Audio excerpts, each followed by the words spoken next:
Hi everybody, it's meteorologist Joe Chaffee, FiOS 1 News Long Island and FiOS 1 News New Jersey.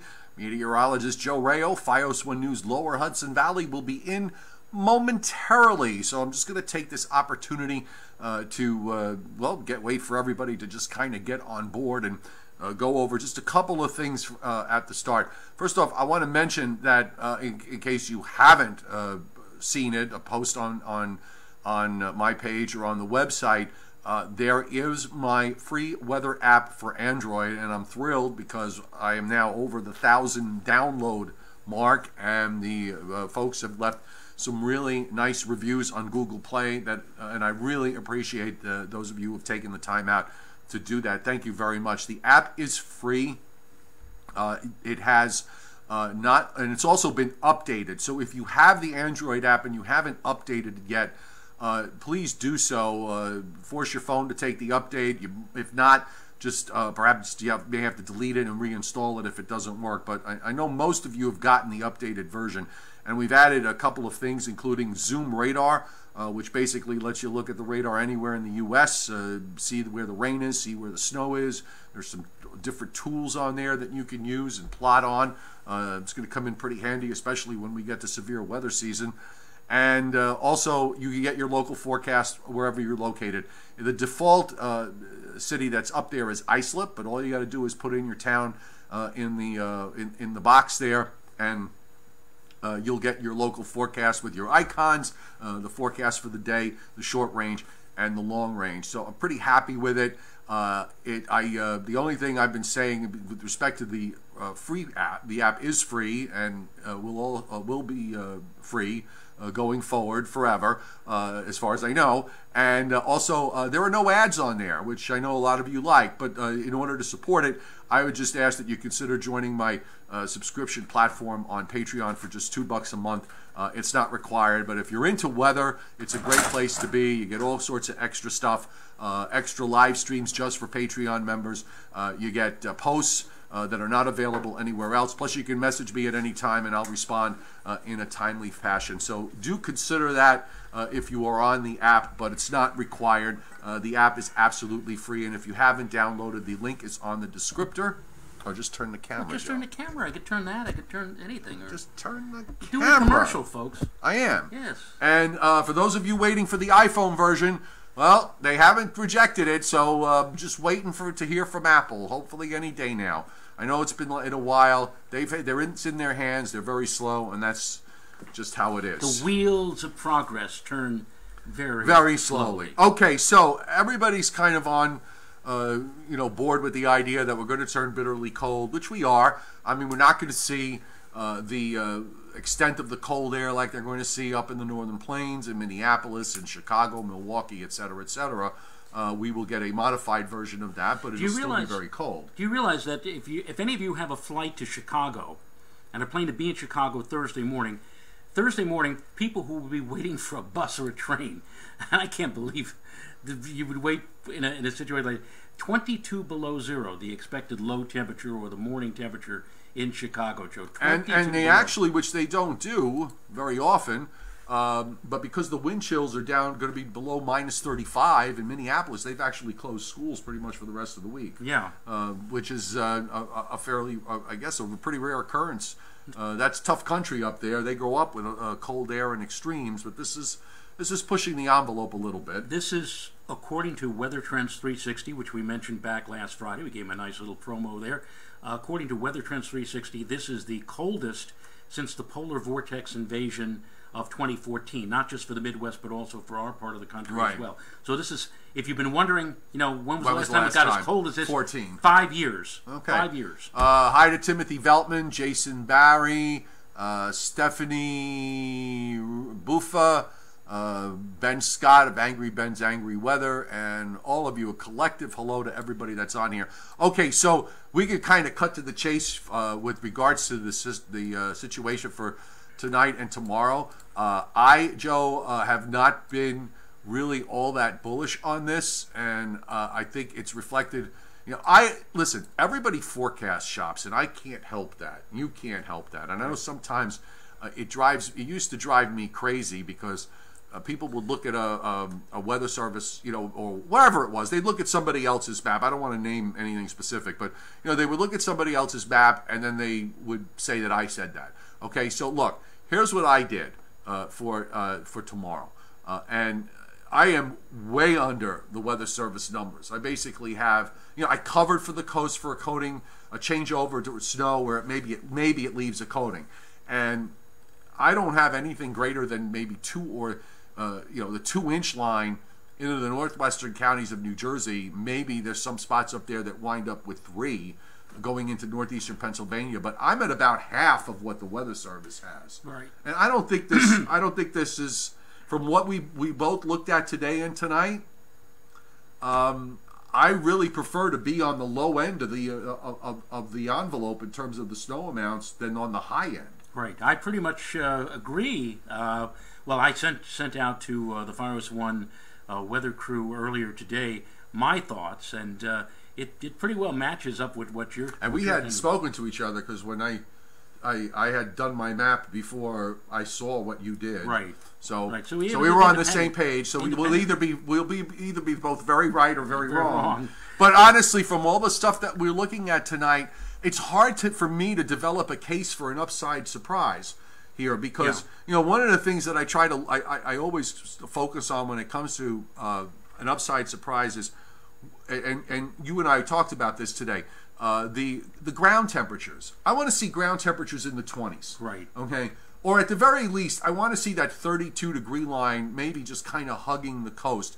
But that's not going to be the case in this instance. And you know what? Let me bring the map up showing that. And the temperatures tonight, Joe, may reach a certain level, and a few hours before sunrise, they may actually begin to rise up in the Hudson Valley. I'm calling for lows tonight of 15 to 25, but they may actually start climbing toward daybreak and continue to climb as we move on into the day tomorrow, such so that while we may start off as snow sometime in the mid or late morning hours tomorrow, it'll be a wet snow, a slushy type of snow, and then I think a change over to rain during the afternoon into maybe even part of tomorrow evening. And if that happens, you're going to lose a good bulk of that liquid precipitation that might otherwise transition or translate into a snowfall, and then we'll sweep back into a colder weather regime tomorrow during the mid and late evening hours. Everything goes back to snow, but by then, everything is just winding down. Look at the 32-degree line tonight, Joe. This is at 10 o'clock tonight. Now, there are a lot of pockets right now that are in the teens, in eastern Long Island, the Pine Barrens, and so on. So this doesn't really reflect the local effects with radiational cooling, but the 25-degree line is running right through the city. That 32-degree line moves northwestward during the overnight. By 7 a.m., Right. It's most of Long Island is above freezing, and in fact, by 10 a.m., there's the red line, that first red line. That's the 35-degree line, and this does not. This doesn't.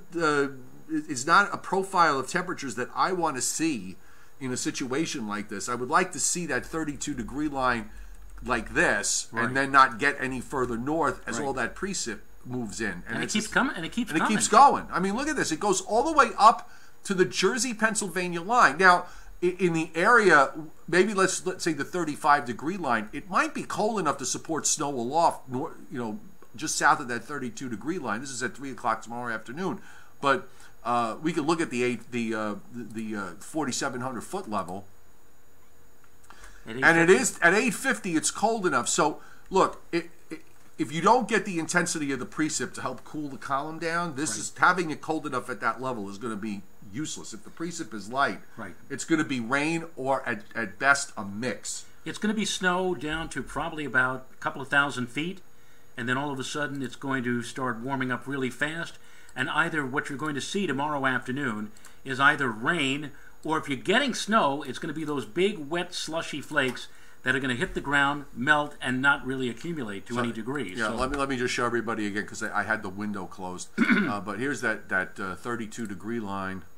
Again, to me, even if this precip were to fall, as frozen inland, how much are you going to be able to accumulate with temperatures like this if you're not getting it to come down hard? And then it's not until tomorrow evening At 1 a.m., this is at 1 a.m., Joe, the 32-degree line is back to New York City. Right. I mean, sure, across New Jersey during the evening and in the Hudson Valley, you're going to have temperatures that are going to drop into the 20s and even down to the low 20s or near 20 in northwest New Jersey. But by that time, it's all over with. Right. And I want to also, some people may be thinking, okay, first we're going to get the snow, and then as soon as the snow ends, in comes the Arctic blast that's being promoted. No, that's not what the situation looks like. Right now, it is going to be turning colder, but it's turning colder as a function of the small wave of low pressure developing on this frontal line,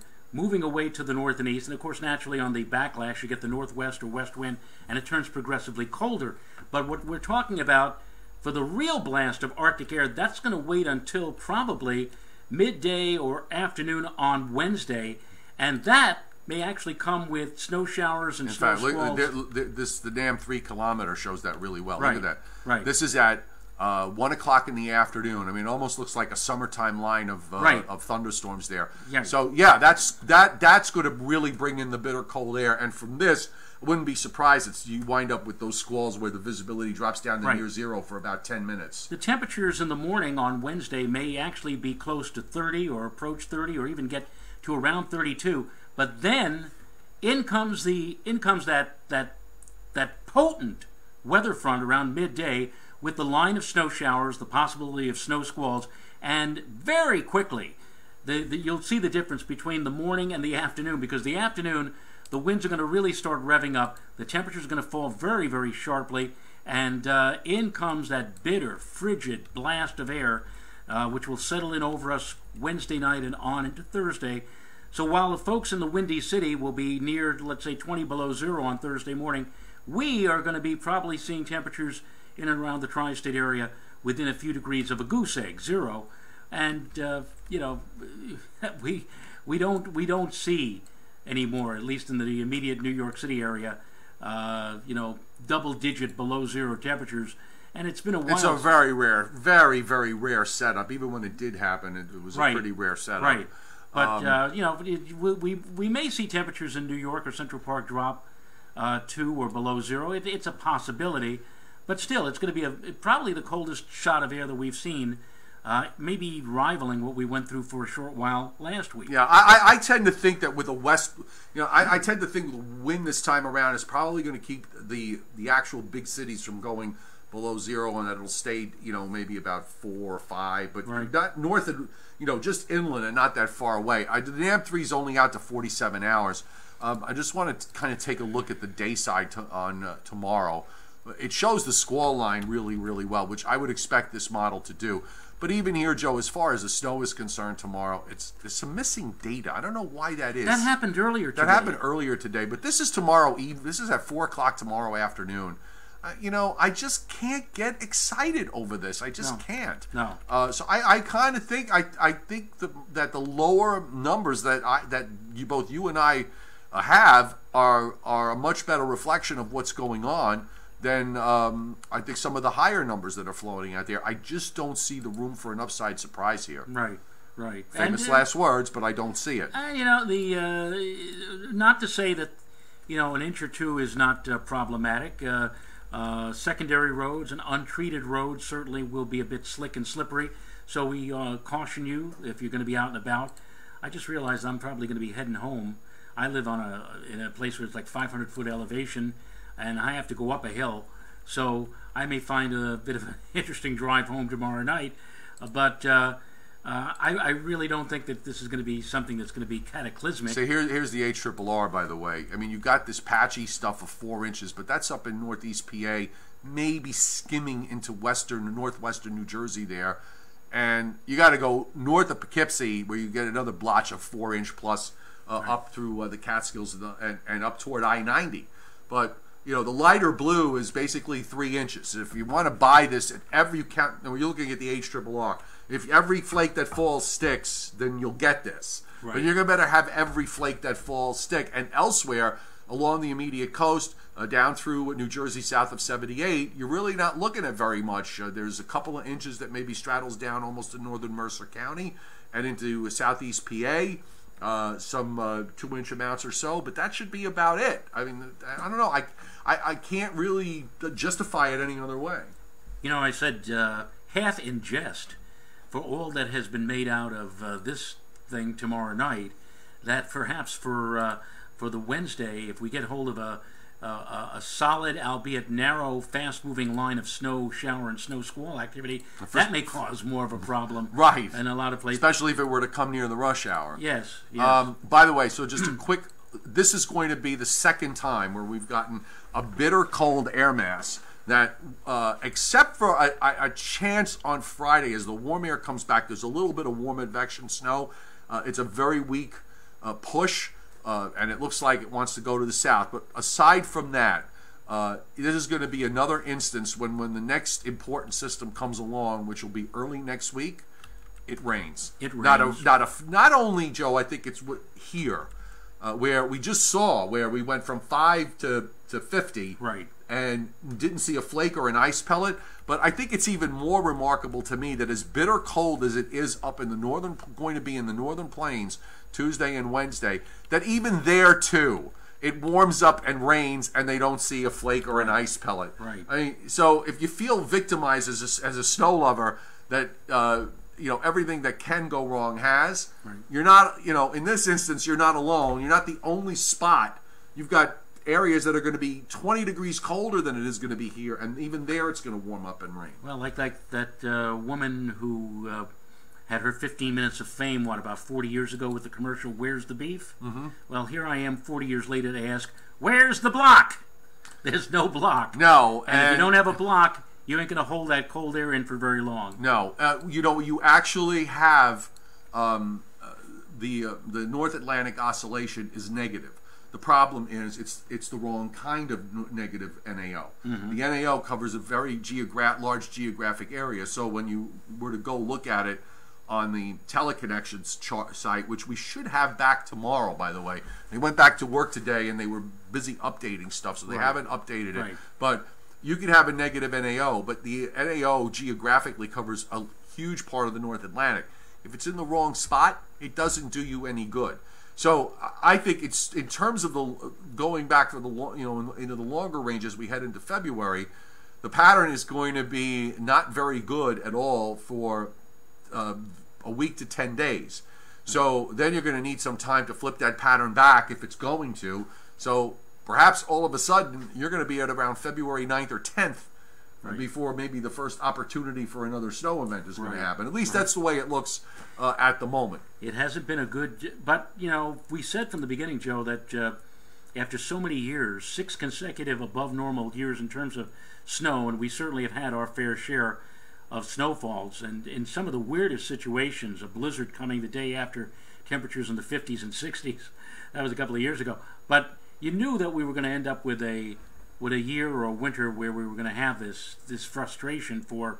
And I'm not. Look, if you're a snow lover, if you're a snow weenie, we're only going to be at the halfway point of winter. Maybe, just maybe, things will flip around and come your way. If not in February, perhaps in March.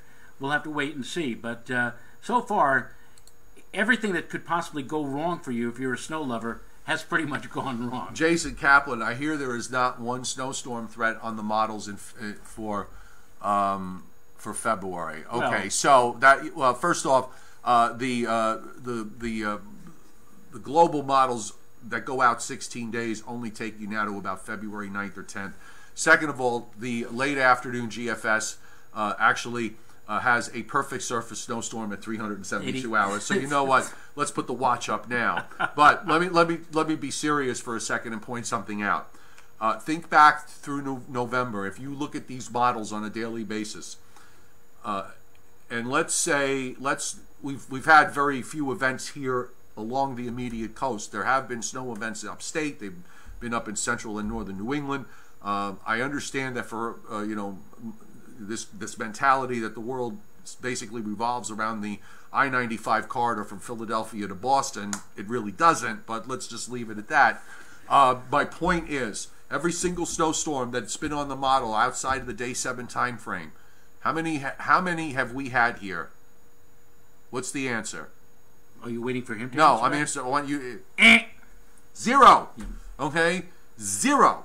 So this kind of tells you there's really no value in looking at these models, because the value is going to come recognizing the pattern that you're in. Recognize the weather that's going on, recognize the pattern that you have going forward, where it's taking you. The models will take care of themselves. And you know what?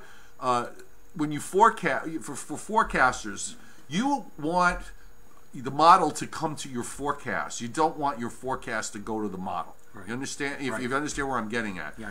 I made my early call forecast for this snow event, just as an example, day before yesterday, which is a little early for me. I usually wait till I'm inside 72 hours, but you know, it was a weekend and I had things to do, so I said, you know what, I'm going to do it now. My final call map, which is the one I just showed, we showed everybody at the beginning of this, was actually very, very close to what I originally had. I just made a couple of minor tweaks here and there, but it was very, very close.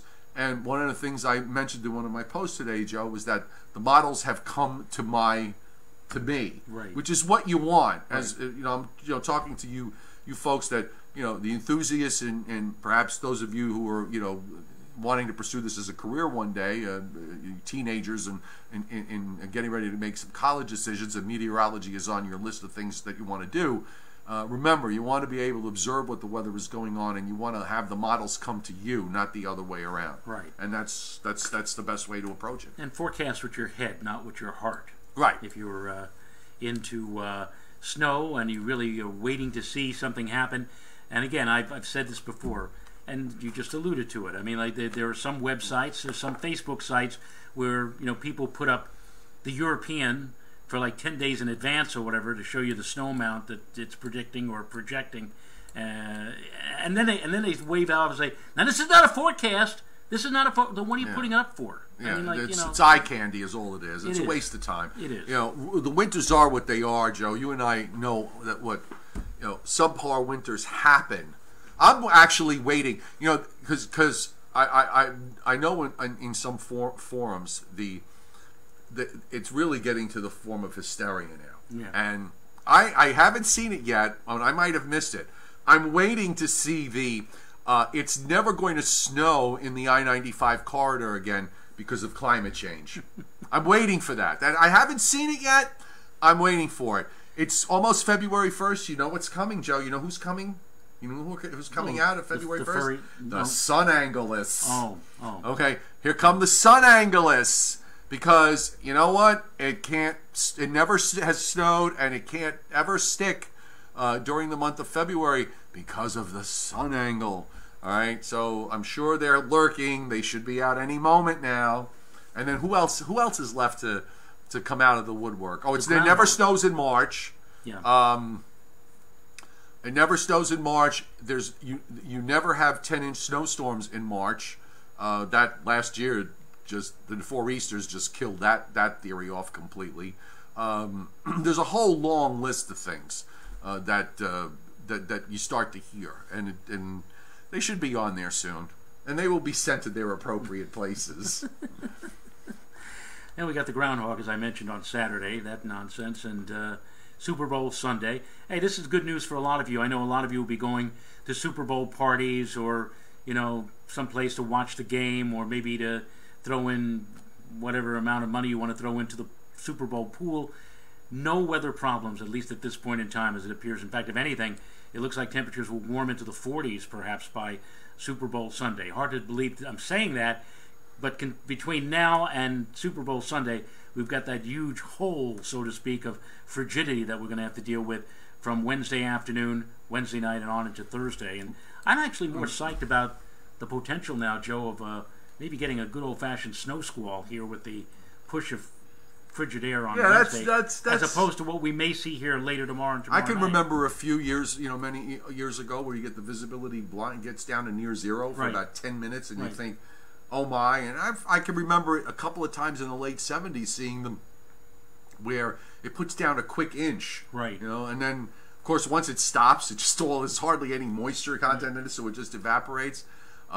We've seen a lot of weird things. By the way, with respect to the groundhog, you know what my thoughts are about the groundhog, don't you? About prime cut or something? Olive oil, rosemary, sage, a little garlic, a little paprika, in a preheated 350-degree oven. It's delicious. Lovely. It really is.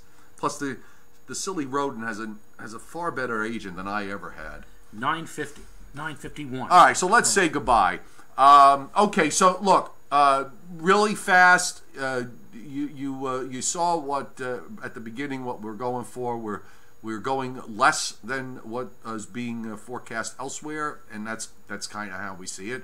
And as I said, Bojo and I both know that you all go forecast shopping, so which is, you know, it's okay, but anyway, it is what it is, and get ready for the bitter cold, and get ready to warm up and rain early next week, because we probably won't see a flake or an ice pellet. If you go on my Facebook page, Joe Rayo Weather, you can see the map that I sent out. It was about 11 o'clock this morning to our weather team here at FiOS 1, and they all agreed. We were all pretty much in agreement. So if you want to see make comparison between what Joe came up with and what I came up with, you can see that on my Facebook page, Joe Rayo Weather. Okay, Android device users, here you go. Here's the link again, in case you don't see it on the top to the start of this live stream. Here's the link to Google Play, and you can download the Android app for free. And by the way, you can actually, if you missed this show, I usually upload it to the app a couple of hours later, so you can watch it on a replay during the overnight or the next morning. So if you miss it, it's there. My YouTube live streams are on there as well. And don't forget, if you'd like, you can join my expanding weather platform on Patreon.